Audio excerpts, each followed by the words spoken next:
South's Cronulla game. They came at the 13-minute mark with this bomb by Baker. You might have seen the high tackle by Greg Nixon. He was sent from the field by the referee acting on a touch judge report for a head-high tackle. There it is again.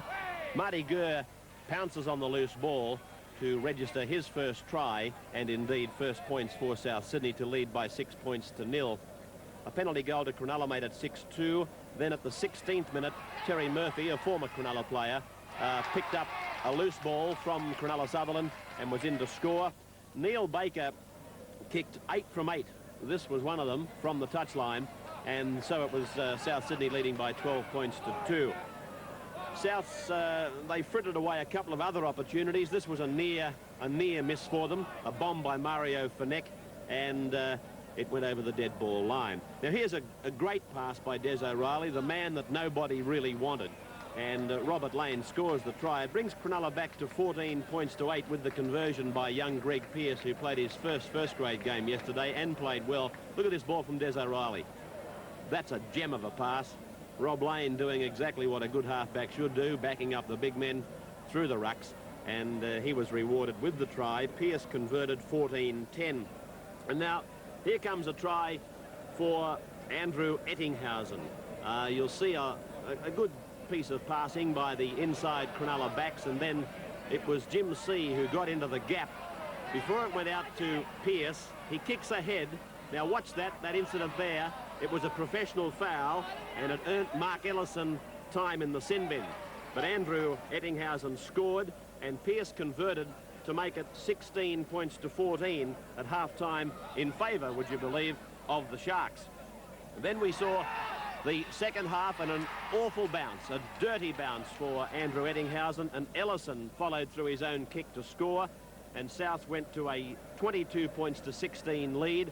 And then Michael Pobji got between the defence. He's got support to pick from left and right. Watch what he does now. Lofts it over, picked up by Niscott, turned back, Carberry following on, picks up the try. It's converted by Baker, and 28 to 16.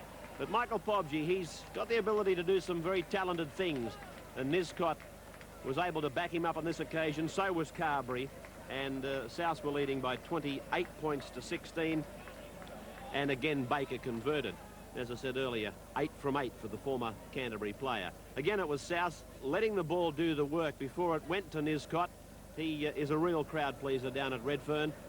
There he just simply stood, gave it to Gurr. Gurr did the rest. He got the ball away to Murphy quickly. He turned it back inside for Captain Courageous, and off went Ziggy Niscott for a try. And with the conversion, it made it 34 points to 16. The slow motion shows the strength of Ziggy Niscott. Players hanging off him, not coming over the top and putting him down until the number 12 eventually did. Gurr was taken around the legs. He did all he could. Back to Murphy. Murphy back to Niscott.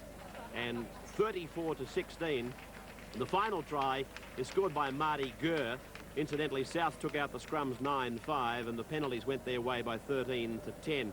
Here's Marty's second try coming up now, with Baker running into the gap, getting between them, turning it out to Murphy, back inside, and Gurr is in to score, and South running out a very easy winner, 40 points to 16, as we see the try again in slow motion. But this fellow is playing very well for South. He's very often the fulcrum from which South launched most of their attack, Neil Baker, and he's playing very, very well with the Rabbitohs. Murphy had a good game apparently, and Gurr picks up his second try. 40 to 16 to South.